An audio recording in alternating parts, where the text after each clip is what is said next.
de notre cher Togo et célébrer sa beauté éternelle. Bénissez le Togo et de ses enfants les conducteurs togolais, fait monter de partout des clameurs à la gloire de notre cher Togo et célébrer sa beauté. Forêt, mon site enchanteur, fleuve majestueux, torrent prestigieux, le sol merveilleux, prodigue, répand bonheur, fécondité. Soyez bénis, Togo.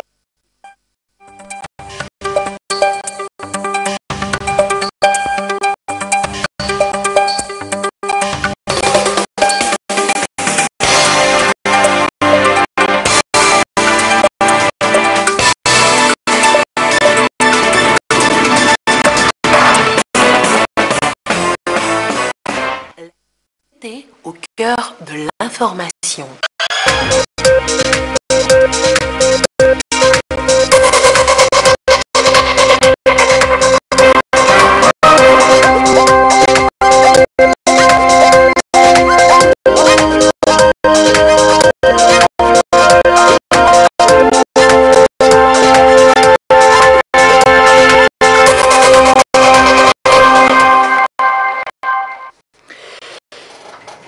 Merci de votre attention. L'actualité ce soir, le groupe de travail sur l'éducation a remis son rapport final au Premier ministre.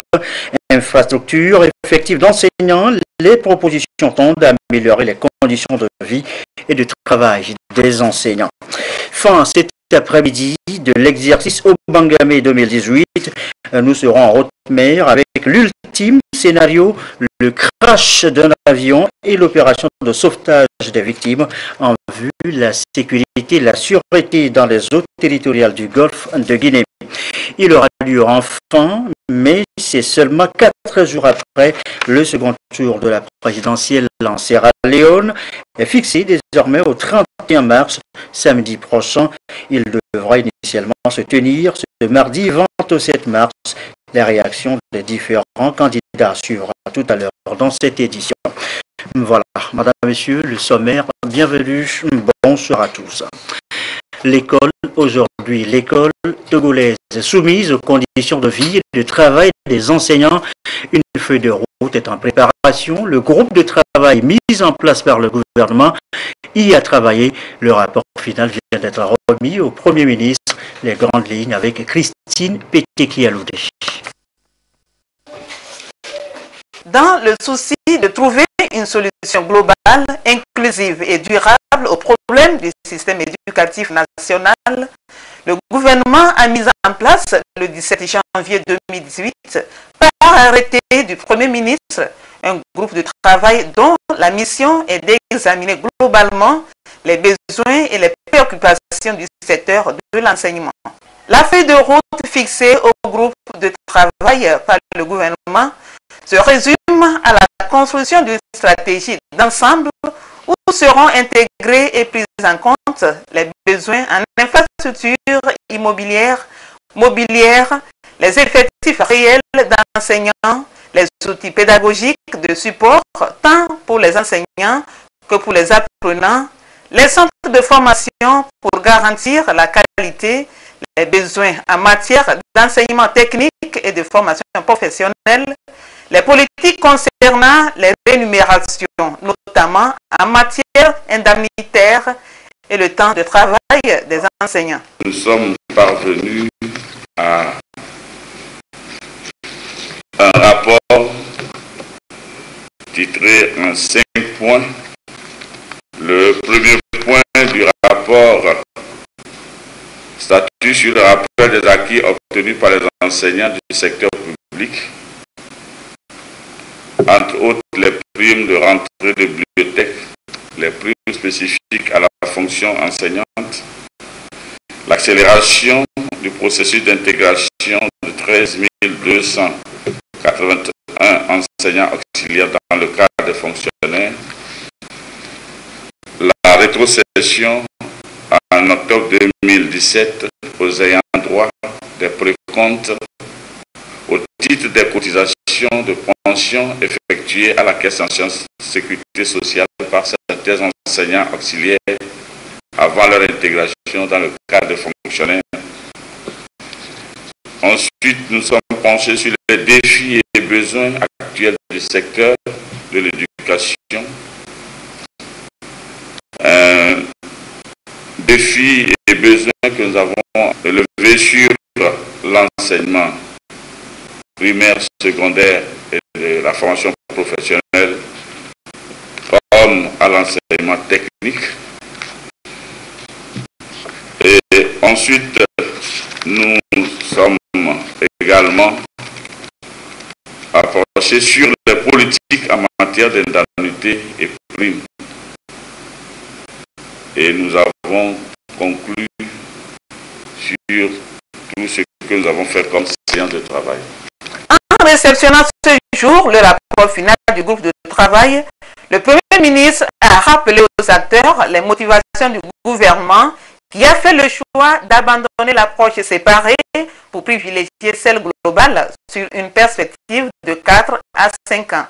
Car cette approche globale doit permettre une gestion optimale des ressources de l'État tout en ayant une vue synoptique ou panoramique de tous les besoins interconnectés. Il est évident que l'objectif de réussite de tous les élèves exige un effort significatif de transformation de notre système scolaire. Aussi, une nouvelle gestion des enseignants, acteurs clés du fonctionnement du système éducatif, doit-elle être redéfinie au regard des priorités du pays. Il est loisible de reconnaître que l'État a consacré un effort budgétaire important et croissant ces dernières années au secteur de l'éducation nationale.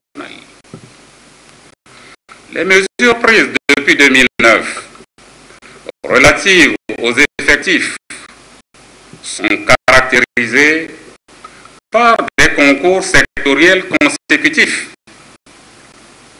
et celles sur les rémunérations depuis 2006 ont été assorties de conditions particulières et dynamiques à l'incitation à la profession enseignante.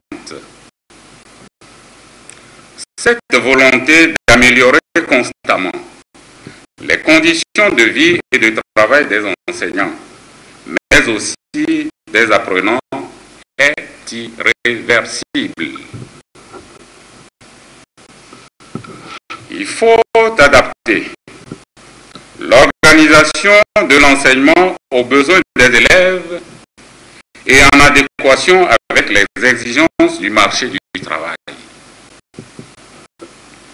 Pour cette raison, des progrès importants en matière de formation professionnelle initiale et continue des enseignants demeurent une priorité. La formation est le levier important pour améliorer la performance intrinsèque de l'enseignant et par ricochet la qualité de l'offre pédagogique. L'objectif numéro 4 des ODD, qui est intitulé « Accès à une éducation de qualité », nous invite à veiller à ce que tous les enfants togolais en âge d'être scolarisés aient accès à l'éducation et aux opportunités d'apprentissage de qualité dans des conditions équitables. Le Premier ministre a félicité le groupe de travail pour ses efforts et rassuré les acteurs de l'éducation que le gouvernement étudiera les propositions contenues dans ce rapport avec diligence. Je reste convaincu que tous les points inscrits à l'ordre du jour de vos discussions, conformément à la feuille de route qui vous a été assignée, ont fait l'objet de propositions soutenables contenues dans le rapport que nous venons de réceptionner. Tout en vous félicitant pour le travail réalisé, je voudrais vous rassurer que le gouvernement accordera, comme par le passé, une attention particulière à vos propositions afin qu'ensemble, nous puissions relever les défis du secteur de l'éducation et bâtir le meilleur pour notre pays. Je voudrais souligner qu'il appartient à tous les acteurs du système éducatif, notamment gouvernement, enseignants, personnel d'encadrement pédagogique et administratif, responsables syndicaux, parents d'élèves, apprenants, société civile, de jouer pleinement et en toute responsabilité leur partition afin de favoriser l'atteinte des objectifs dans ce secteur. Pour ce faire, il est important que les préoccupations du secteur de l'éducation soient dénuées de toute considération et interférence n'ayant aucun lien avec la formation des élèves. Je vous invite à mettre alors fin à toute forme de perturbation afin que les activités pédagogiques retrouvent leur sérénité habituelle. Vous serez invité en temps opportun, après examen du contenu du présent rapport par le gouvernement.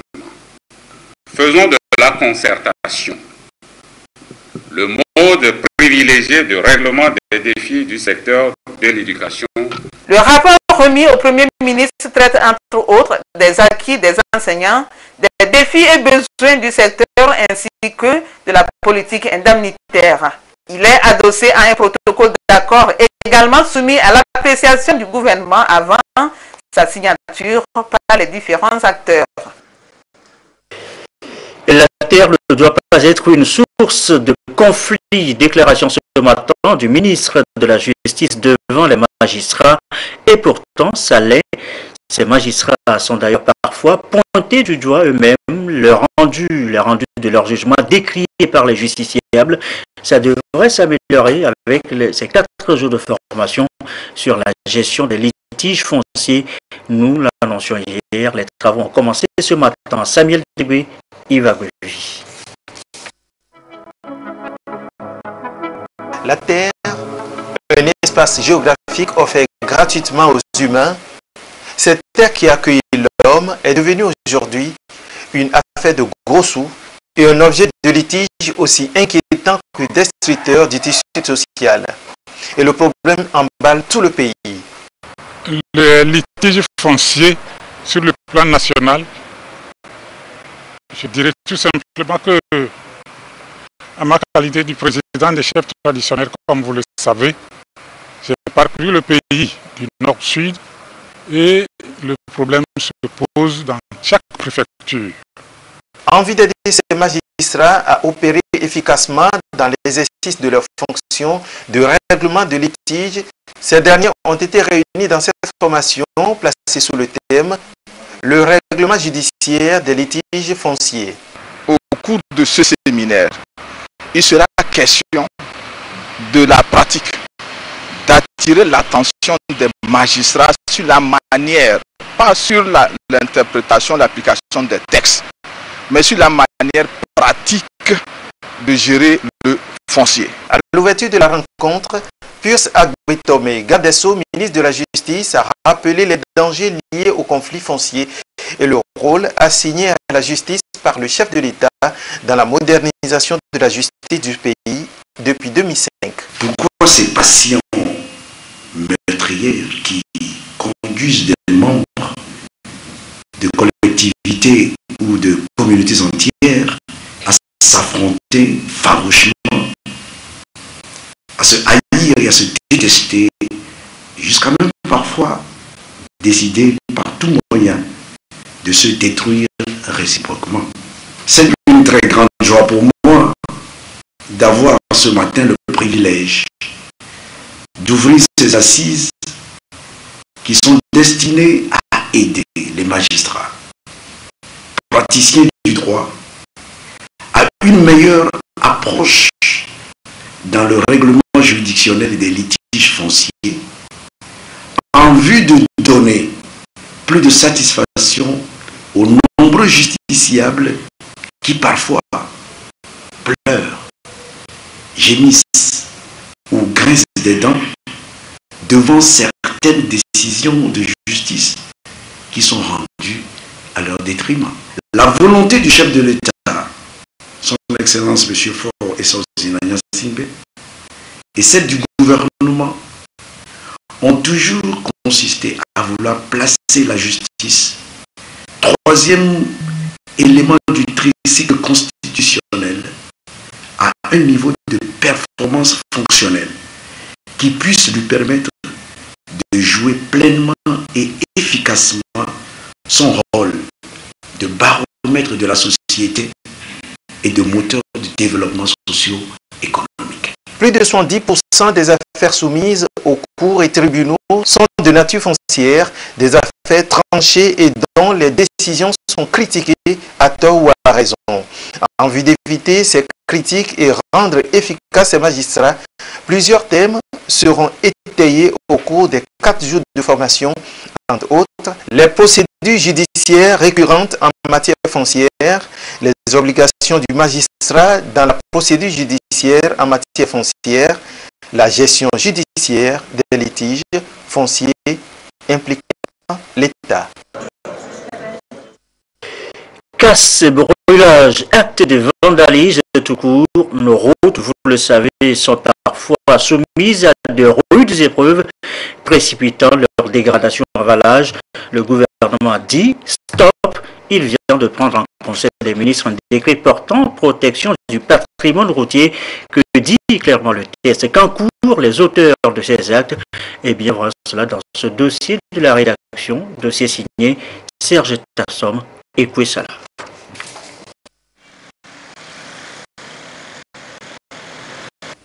Depuis quelques années, les plus hautes autorités togolaises se sont engagées à moderniser les infrastructures routières sur l'ensemble du territoire national.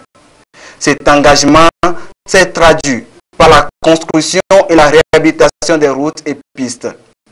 Des efforts qui ont incontestablement boosté le développement.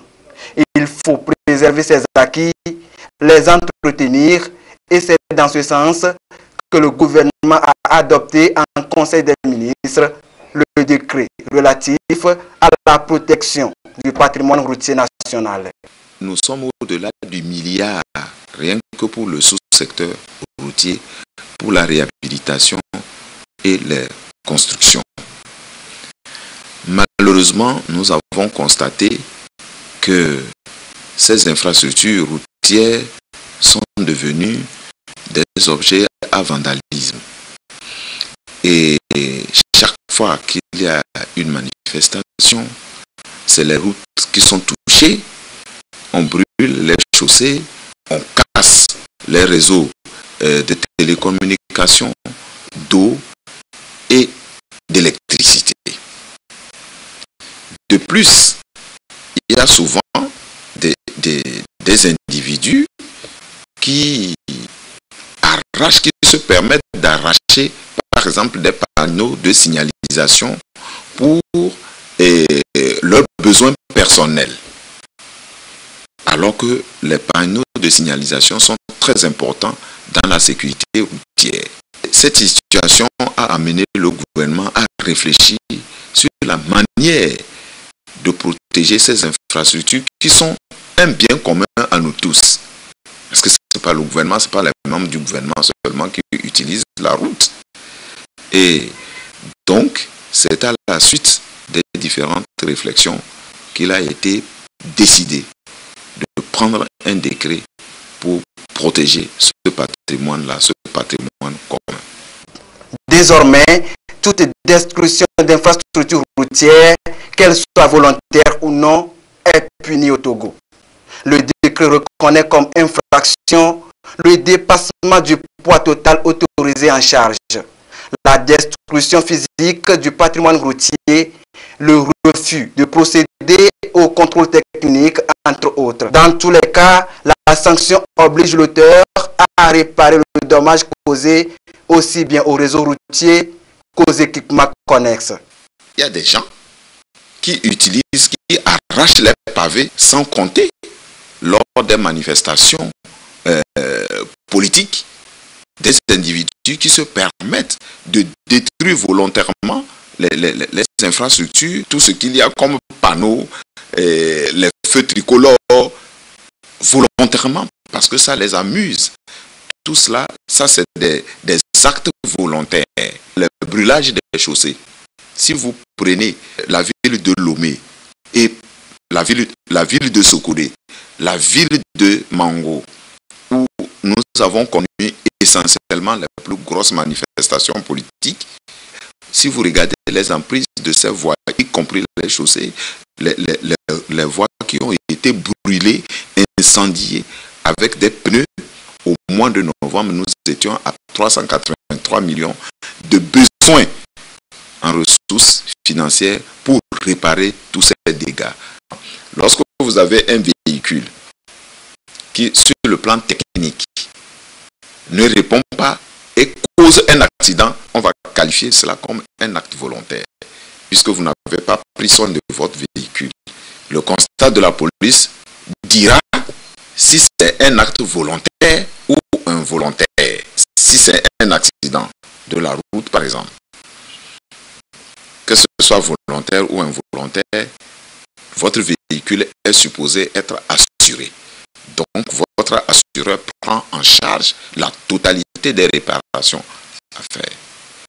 Si vous organisez une manifestation et vous n'arrivez pas à encadrer les manifestants et qu'ils causent des dégâts, que vous soyez politique ou quoi que vous soyez, vous devez participer à la réparation. Parce que même le politique, il a besoin de ces infrastructures-là.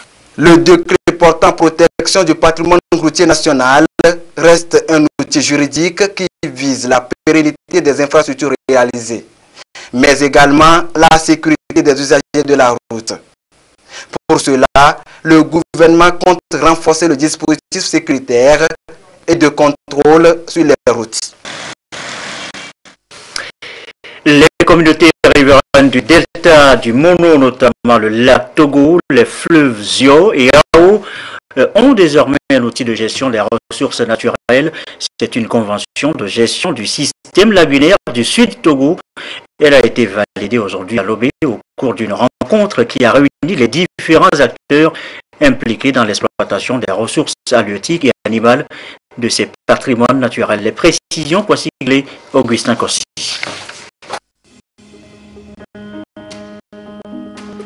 Lorsqu'on parle des bases du développement local, les ressources naturelles sont régulièrement citées, mais très souvent, leur surexploitation constitue une menace pour leur durabilité et la stabilité des ressources qu'elles génèrent, ce qui nécessite la mise en place des politiques adéquates de gestion durable de ces ressources pour préserver et valoriser la diversité biologique du système lagunaire du sud de Togo. Une convention locale de gestion a été signée et ici validée. Elle implique les communautés riveraines et acteurs judiciaires et définit les règles de conduite et les comportements à adopter pour la préservation des ressources halieutiques ainsi que les espèces animales protégées. Il est parti du fait qu'il y a des ressources de part et d'autre de la frontière Togo-Bénin et que ces ressources sont parfois surexploitées et sans trop de contrôle. Le projet d'organisation de la gestion durable des ressources du système lagunaire du Togo vise à structurer d'abord les acteurs, à leur doter des règles d'utilisation et de gestion des ressources. Et ces règles-là doivent être connues par ceux qui seront chargés de s'assurer de leur application. Et donc, c'est pour ça que nous organisons cet atelier. La convention porte sur le lac Togo, le Hao et le Zio. C'est un projet élaboré par l'ONG Agbozege avec l'appui de la coopération allemande GIZ. L'implication des comités villageois de gestion du système lagunaire, les autorités administratives et locales reste une invite à une gestion commune et participative pour la sauvegarde de l'écosystème et des espèces halieutiques. Également dans l'actualité, la deuxième édition du Forum des étudiants et professionnels en gestion des ressources humaines. Une rencontre sur 2 jours. La préoccupation ici, échanger des expériences, faciliter l'insertion professionnelle des jeunes diplômés. Plus de précision, Mireille Ali, Ramdan Bassina. Ce qui fait la réussite ou pas d'une entreprise, c'est avant tout sa ressource humaine. Plus elle est mieux formée, mieux l'entreprise se porte. C'est la gestion des ressources humaines et la nécessité d'en tenir compte qui font l'objet de ce forum organisé par l'Association universitaire des gestionnaires des ressources humaines. Ce rendez-vous annuel constitue une plateforme d'échange entre théoriciens et praticiens en vue d'œuvrer à l'insertion professionnelle de ces jeunes. Les finances sont là, mais c'est les hommes qui gèrent les finances. La technologie est là, c'est les hommes qui gèrent cette technologie. Donc du coup, vous voyez en quoi ces ressources humaines constituent le poumon, donc le socle, le cœur même de l'organisation. La plupart de nos organisations aujourd'hui qui ne réussissent pas, c'est des organisations qui ne mettent pas en valeur, qui ne valorisent pas leurs ressources humaines. Les ressources humaines constituent le cœur, le socle d'une organisation. Pour ces 2 jours, nous aurons essentiellement des communications. Nous allons voir qu'est-ce qui fait la spécificité de la fonction RH dans les entreprises togolaises. Aux problématiques qui retiennent notre attention dans le thème général, donc à savoir les challenges et maintenant nous tourner vers l'avenir. L'Association universitaire des gestionnaires de ressources humaines va plancher pendant ce forum sur les enjeux de l'heure et les défis auxquels font face les entreprises togolaises. Il s'agira de redéfinir les besoins pour une entreprise répondant aux exigences du capital humain. À signaler aussi cette autre rencontre à Dapan, cette fois vétérinaire, technicien de l'élevage de l'ICAT en sciences de formation. But, maintenir le cap de la surveillance épidémiologique des maladies animales. Désiré Aloy est à Dapan. Les maladies animales, un fléau qui sape la croissance économique. Le gouvernement togolais et ses partenaires, notamment la FAO, conjuguent des efforts pour freiner, voire éliminer ces épizooties. Des renforcements de capacités de surveillance épidémiologique, des réseaux d'épidémiosurveillance des maladies animales au Togo, l'une des mesures contribuant à bien appliquer le cahier des charges des acteurs impliqués dans l'éradication du mal. Les agents de poste vétérinaires, les techniciens spécialisés de l'élevage de l'ICAT, à cette école donc d'amélioration des connaissances en matière de santé animale au niveau régional des savanes. Pour avoir des aliments sains, il faut avoir des animaux bien portants. Et la surveillance des animaux d'élevage est très importante pour le service d'élevage. Nous organisons cet atelier avec le concours de la FAO qui nous a appuyé à élaborer les documents de surveillance. On a toujours fait des documents de surveillance, mais il faut chaque année les renouveler pour les mettre au point. On a mis au point les outils de surveillance et ils vont être formés dans ce cadre-là. C'est un renforcement des capacités qu'on va leur faire pour leur donner de nouvelles lignes de conduite dans le cadre de cette surveillance importante parce que c'est la vitrine du pays à l'égard de l'Organisation mondiale de la santé animale. La connaissance des agents ainsi relevés rend dans le contexte One Health défini. Cette rencontre est la bienvenue dans la région des Savanes qui est une région d'élevage et elle permettra à nos agents d'être à niveau, surtout dans le concept d'une seule santé, One Health, où l'épidémiosurveillance se fera aussi bien du côté animal que humain. C'est l'occasion pour nous de dire sincèrement merci à la FAO pour sa sollicitude dans toutes les activités du ministère. C'est un plan stratégique de prévention qui se décline permettant d'améliorer les capacités de diagnostic clinique et différentiel des agents vétérinaires pour en définitive contrôler les maladies animales et offrir aux populations des aliments de qualité requis. Alerte maintenue également face aux chenilles légionnaires. Leur cible préférée, vous le savez, c'est le maïs. Chercheurs et producteurs restent donc mobilisés. Ils sont depuis ce matin en séance d'information à Notchan. C'est pour revoir la stratégie de lutte contre ces ravageurs. Et c'est avec l'appui de la FAO, le Fonds des Nations Unies pour l'alimentation et l'agriculture. Carmen Madjiaka.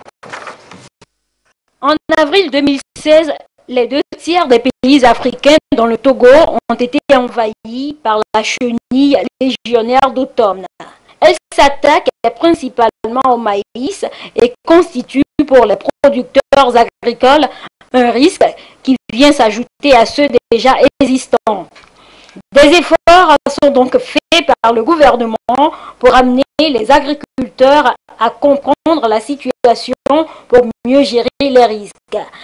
À cette rencontre, les acteurs intervenant dans la gestion de la chenille légionnaire d'automne veulent harmoniser leur stratégie et renforcer leur collaboration afin de rendre plus efficace l'appui à apporter aux agriculteurs. Le gouvernement nous a appuyés avec un montant de 100 millions qui nous a permis d'acheter les appareils de traitement, les équipements de protection individuelle et surtout l'insecticide pour combattre la chenille. Les 5 régions, chacune a les équipements. Si elle arrivait cette année, je crois que nous sommes prêts à la combattre. Ces ravageurs peuvent engendrer plus de 4,8 milliards de dollars de pertes par an et partant faire 300 millions d'affamés dans le monde si rien n'est fait.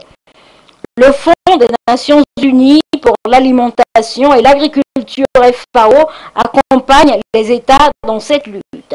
Dans l'ensemble des pays africains, la FAO intervient d'abord pour sensibiliser les acteurs, les mettre ensemble et réfléchir pour des solutions durables.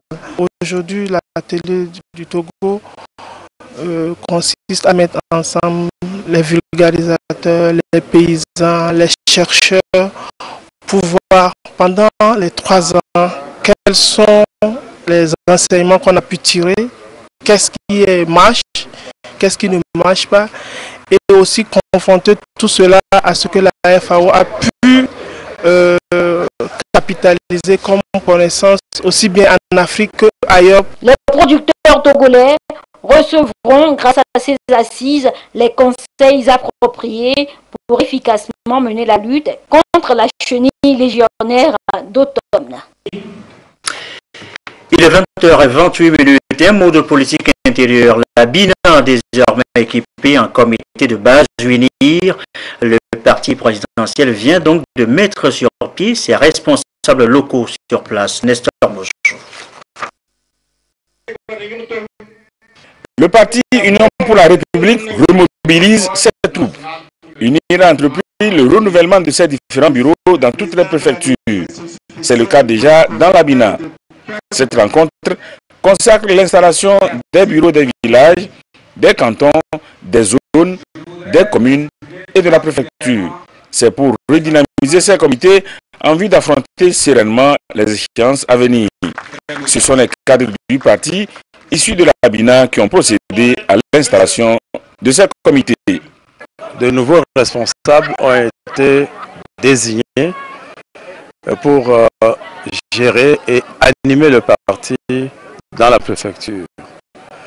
C'est un travail qui a été très long pour la désignation et dès lors que cela a été validé, il fallait rapidement procéder à la présentation et à l'installation de ces militantes et de ces militants membres des différents comités de coordination dans la préfecture.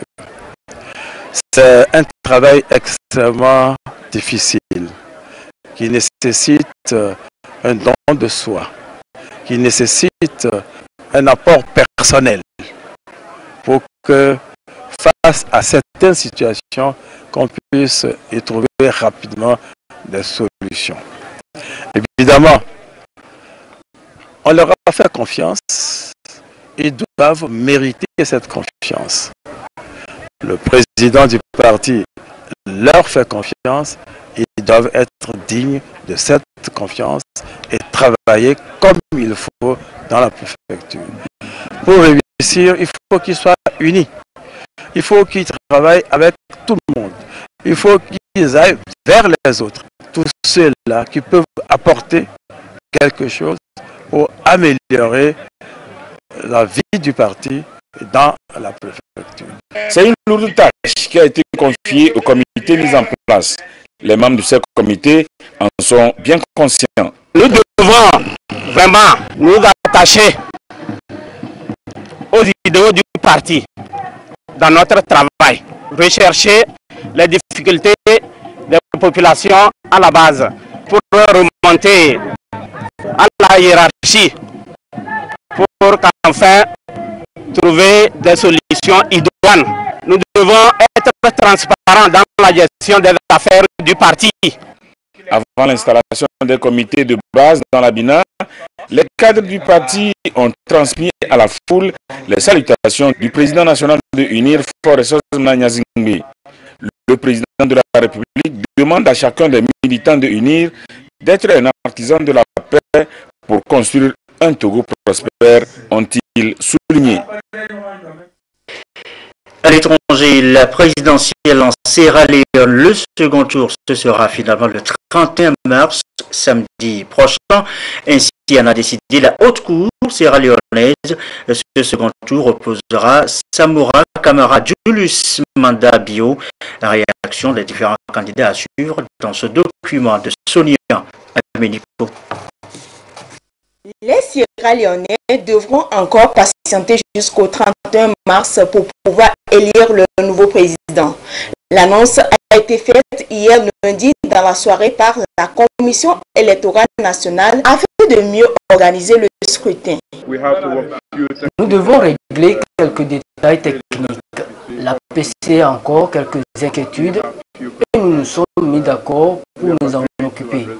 Mais rien ne devrait nous empêcher d'avoir une élection le 31 mars. Une décision plutôt saluée par l'ensemble des acteurs représentants de la commission, observateurs et partis politiques. We agreed that the integrity of the electoral process is of essence. Nous sommes d'accord sur l'intégrité du processus électoral, sur le fait que la NEC a l'entière responsabilité de garantir des élections crédibles et qu'elle doit regagner la confiance du public là où elle l'a perdu. Et cela va dépendre de la façon dont elle organisera le second tour. Pour le président de la Commission nationale électorale, tout est fin prêt pour le scrutin. Nous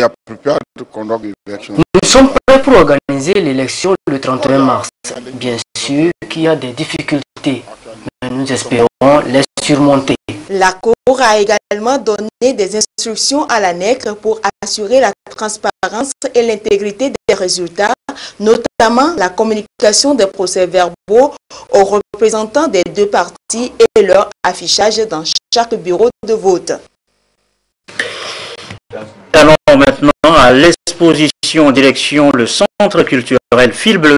Sur place, plusieurs artistes plasticiens exposent leurs œuvres, des tableaux qui racontent la vie au quotidien. Un message sociétal au public convié à la 5e édition de cette résidence d'artistes. Le récit, Elie Agba Nyandao de Douaré. C'est le chef-d'œuvre de cet artiste plasticien du Togo. Ici, l'on retrouve des œuvres d'art extrêmement expressives et représentées avec beaucoup d'imagination et d'originalité. Les messages véhiculés sont très significatifs et varient d'une œuvre à une autre. L'amour maternel, la liberté, la tradition, le couple, la paix sont entre autres messages reflétés par ces peintures. Mon tableau est intitulé Le griot annonçant la paix. Donc dans le monde, nous avons besoin de la paix. C'est ce que j'explique dans mon tableau à travers cet homme qui est en train de battre son ballon pour nous annoncer cela. La paix est indispensable. Les deux tableaux sont peints avec le feu. Et le thème que j'ai exploité ici, c'est vent de liberté. C'est avec du brûleur ou du chalumeau que j'ai donné des formes et avec du fil de fer que j'ai mis dans le feu pour harmoniser un peu les personnages.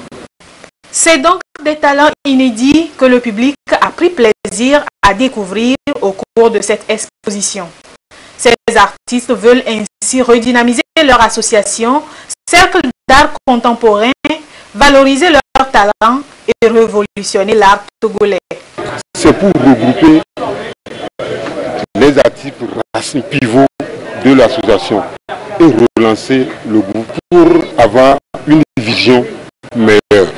Primo, aller à la formation. Secondo, de dépasser la situation et aller à l'industrialisation pour donner d'emploi aux artistes. Ces tableaux très captifs à première vue seront exposés au fil bleu ou encore l'œuvre pendant quelques jours pour permettre aux amoureux du 7e art d'apprécier les talents des artistes. L'artiste plasticien Ras Sankara a amusé la galerie avec une petite démonstration artistique sur la paix, la liberté et la cohésion sociale.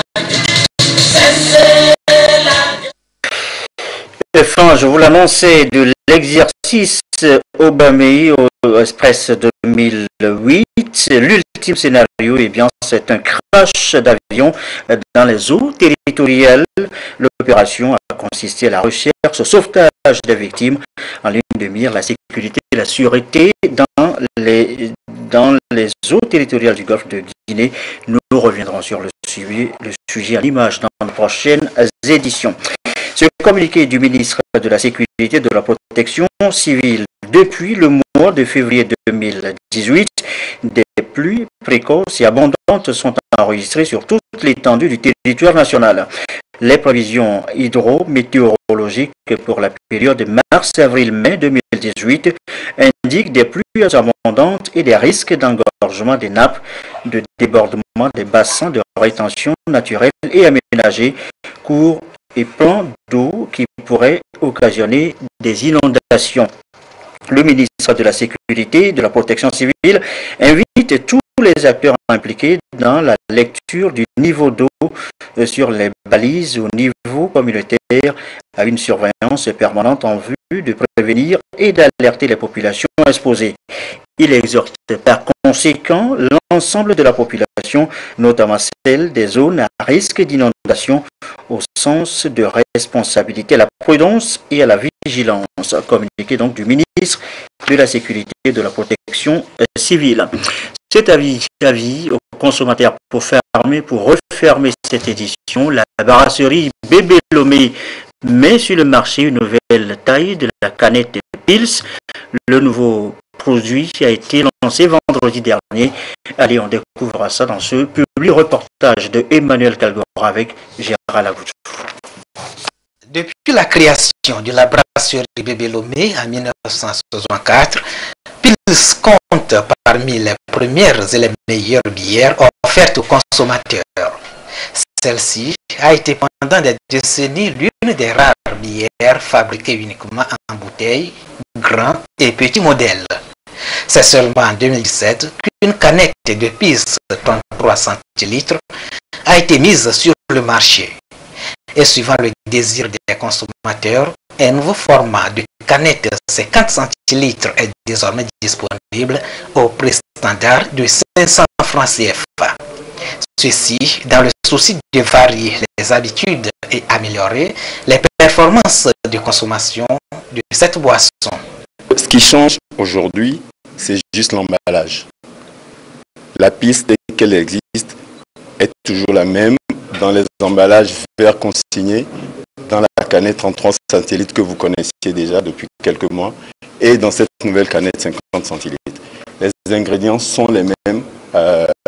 Je citerai en premier lieu le riz qui est produit par Aesop au Togo, avec qui nous avons un partenariat pour la production de la Pils. Rien ne change, les formules sont exactement pareilles, ce n'est que le format pour répondre à une certaine catégorie de consommateurs qui souhaiteraient avoir ce produit-là à disposition. Jusqu'à fin 2017, la part du marché pour la boisson Pils est d'environ 50%. Pils est positivement perçu par 93% de ses consommateurs et 73% parmi ceux-ci ont exprimé le désir ardent de la prendre dans des canettes. La canette de 50 centilitres qui garde les mêmes formules de la fabrication industrielle sera premièrement disponible dans les boîtes de nuit, supermarchés et les buvettes VIP. Ravi donc aux consommateurs. Merci à vous qui nous suivez ce soir à PCRI dans la Bina et comme d'habitude, toujours fidèlement. Très belle soirée.